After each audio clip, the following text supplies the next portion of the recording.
E entre os primeiros ministros anunciados pelo presidente eleito Lula está o nome de José Múcio Monteiro, que foi indicado para ocupar o Ministério da Defesa no próximo governo. A gente tem falado muito de Múcio Monteiro, inclusive. Essa escolha agora, a gente vai, claro, seguir repercutindo ela. A gente vai conversar agora com Fernando Azevedo e Silva, ex-ministro da Defesa. Ministro, obrigada por conversar com a gente. Muito bem-vindo, uma boa tarde para o senhor. Muito obrigado, é um prazer estar com vocês aqui na CNN. O prazer é nosso, ministro. Primeiro eu quero começar te perguntando, então, qual que é a sua avaliação com esse novo nome, então, de Múcio Monteiro para a Defesa? Como é que o senhor avalia essa indicação de nome? Olha, a indicação de qualquer ministro que é feita pelo presidente eleito, ela tem que ser bem acatada, né? O Ministério da Defesa não foge disso aí. É uma prerrogativa que o presidente tem escolher os ministros, inclusive o ministro da Defesa. Em relação ao nome escolhido, o ministro José Múcio, é um nome que com certeza vai agradar as Forças Armadas. Ele tem uma bagagem política muito grande, muito grande.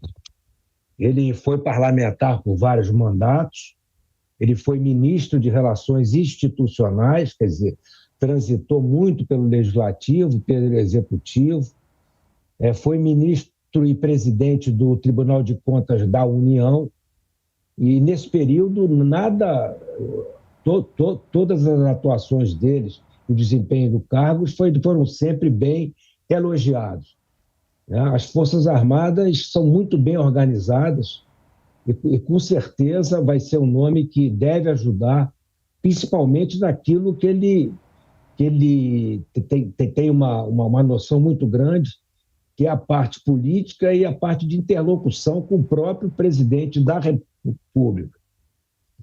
Ministro, tem sido avaliado pelo governo Lula que o futuro, por exemplo, de militares na máquina pública no governo federal é um assunto delicado e que deve ser tratado, sim, e enfrentado a partir de 2023 com o governo eleito. Já foi feito, por exemplo, agora com o José Múcio Monteiro, ele que é um civil e não um militar para a defesa. Qual que é a sua avaliação também com relação a isso, ministro? Bom, em relação a militar participar de governo, tem dois tipos de cargo, cargo de natureza militar e cargo de natureza civil. Só na Presidência da República, particularmente no GSI e no Ministério da Defesa, você tem centenas de cargos de natureza militar, que podem e devem ser ocupados por militares. Em outros órgãos também tem, Ministério da Ciência e Tecnologia, você tem.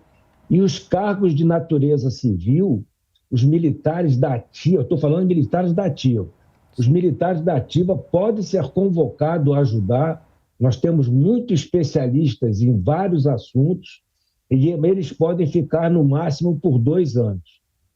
O militar que se aposenta, que a gente fala que passa para a reserva, ele é como se fosse um civil. E ele, às vezes, tem especialidades que o governo pode aproveitar muito bem.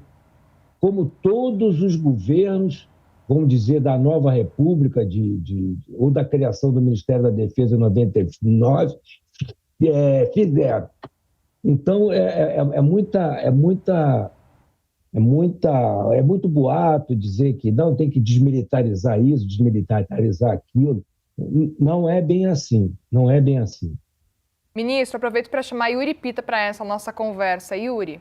Obrigado, Muriel. Boa tarde, ministro. Prazer falar com o senhor. Queria perguntar a sua avaliação sobre essa escolha antecipada dos futuros comandantes que foi anunciada ontem já pelo futuro ministro José Múcio Monteiro. Se isso é trivial, se ocorreu em outros governos ou se não, ou se foi uma medida que não costuma ocorrer e se é, nesse momento, bem-vinda. Como é que o senhor avalia? E o critério, claro, que também o futuro ministro deixou muito claro de respeitar a antiguidade dos oficiais generais para serem escolhidos comandantes das respectivas forças. Yuri, é normal, sim. É normal. Eu vou dizer o meu caso. Quando eu estava em 2018 no governo de transição, né, que eu fui escolhido ministro da Defesa, eu levei ao presidente os possíveis nomes dos comandantes de força, foi aceito e anunciado. Então, eu não vejo isso como um ato anormal. Esse mês de dezembro tem que ser anunciado os ministros, e já que foi anunciado o ministro da Defesa, é normal que ele anuncie os comandantes das forças. Né? O critério de antiguidade não pode ser engessado, não deve ser engessado. Né? Você tem o alto comando de cada força, integrado por oficiais generais de 4 estrelas, quer dizer, no último posto, é razoável que se escolha um dos mais antigos. Né? Eu lembro que temos vários exemplos que não foi aquele mais antigo. E não é mais antigo, ele está na fila antes um pouco. Às vezes são da mesma turma de formação. Né? Tem que ver o perfil de cada um, tem que ver o momento político, tem que ver a personalidade do ministro da Defesa, a condução dos assuntos de defesa pelo presidente e governo, e fazer a melhor escolha possível. O critério de mais na ponta da mesa do alto comando de cada um é um critério. Né? Eu lembro que da Marinha, que foi escolhido agora, o comandante da Marinha é o segundo, não é o primeiro. Né? Então, não é o mais antigo. Né? Então, não se tem uma fórmula do bolo, não vai agradar as Forças Armadas se escolher. Não, as Forças Armadas são disciplinadas.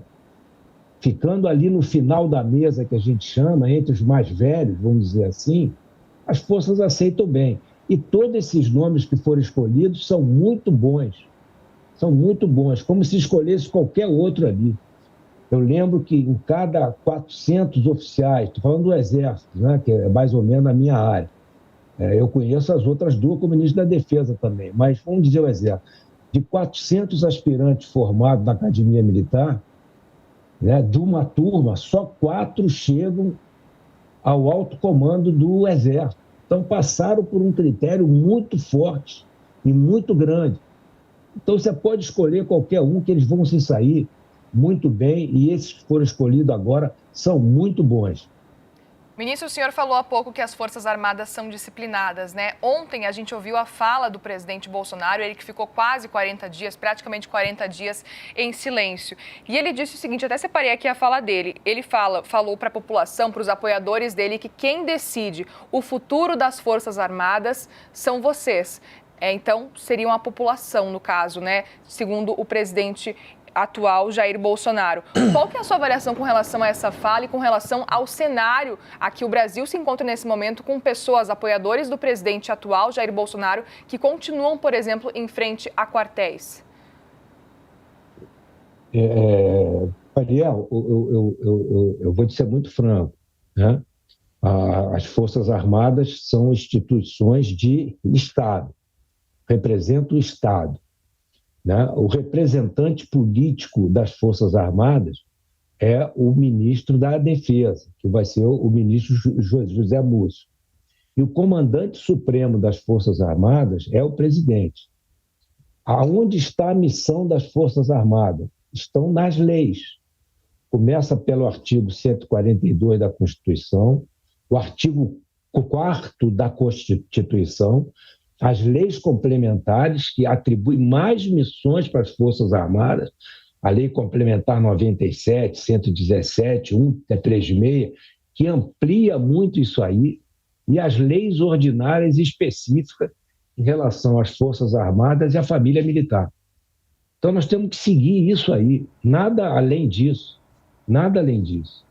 Né? Os representantes, nós temos aí no Congresso a Política de Defesa Nacional, a Lei, a Estratégia Nacional de Defesa, o Livro Branco de Defesa, para que o Legislativo opine sobre o papel das Forças Armadas. Então, está tudo muito bem regulado em relação às Forças Armadas.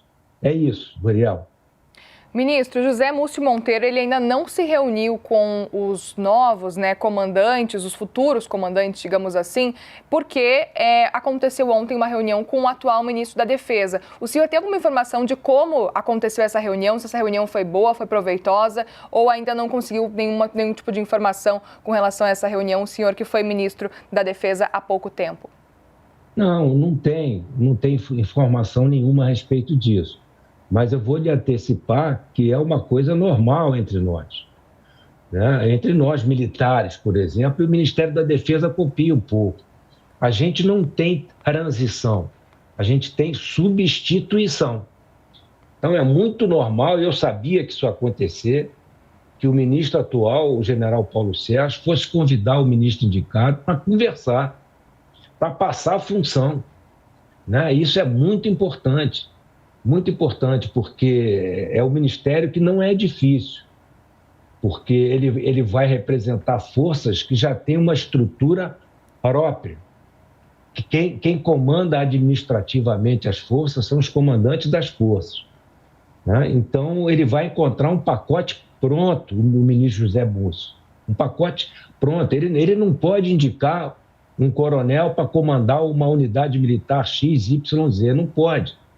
Isso aí já tem a previsão de ter que ser um coronel, um curso A, um curso B, escolhido pelo alto comando de cada força. Ele vai ser o nosso representante político. Então, eu não vejo nada de anormal, vejo muito bom aspecto. Os dois ministros da Defesa, um que está saindo, um que está entrando, conversando, isso é muito bom. Ministro, Yuri Pita volta para conversar com a gente aqui. Yuri. Obrigado, Muriel. Ministro, o senhor mencionou a questão do Plano Nacional, da Política Nacional de Defesa, Estratégia Nacional de Defesa. Aí aproveito para perguntar, na sua avaliação, quais são as prioridades da área de defesa? Quais são o que o futuro ministro José Múcio Monteiro deve ter como prioridade de trabalho ao longo do próximo ano ou dos próximos 4 anos, caso ele fique o mandato todo do governo eleito, do presidente eleito Luiz Inácio Lula da Silva? Yuri, a pergunta é muito oportuna.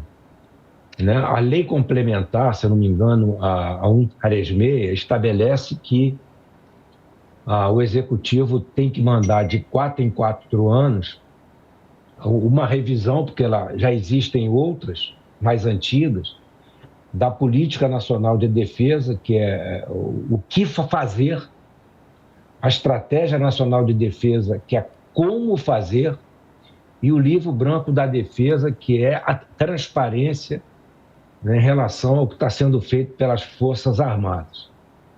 Isso aí é feito de 4 em 4 anos, conforme a lei, para apreciação do Congresso Nacional. Então, eu enviei a mais recente, que foi em 2020, né, e ela passou pelo Senado, e demora muito, porque daqui a pouco nós já temos que mandar uma outra, o ministro atual vai ter que mandar uma outra revisão, e ela está em tramitação ainda no Congresso. Ali as forças são muito bem organizadas, mas ali tem os principais projetos estratégicos nossos, que estão defasados por falta de um pouco de oxigênio, que se chama orçamento. Né? E quando o orçamento é diminuto, só tem 2 coisas a fazer em relação aos projetos. Ou você muda o escopo do projeto, diminui os carros de combate, o submarino, né, o CISFRON, ou você alonga no tempo a execução do projeto. Isso vem sendo feito periodicamente. Né? E ali na Estratégia Nacional de Defesa, e principalmente na política, vem dizendo que o ideal para as Forças Armadas, para os projetos dela, para ela se modernizar o mínimo possível, a gente tinha que ter um orçamento de cerca de 2% do produto interno bruto. E nós temos, em média, 1,2%. Isso é insuficiente. O restante, as forças são muito bem organizadas, muito bem planejadas. Perfeito, ministro. Muito obrigada pela sua participação. Nós conversamos agora com Fernando Azevedo e Silva, ex-ministro da Defesa. Uma boa tarde para o senhor. Volte sempre aqui na CNN, ministro. Boa tarde, Yuri, Goriel. Agradeço o convite. Obrigada, ministro. Obrigado. Boa tarde.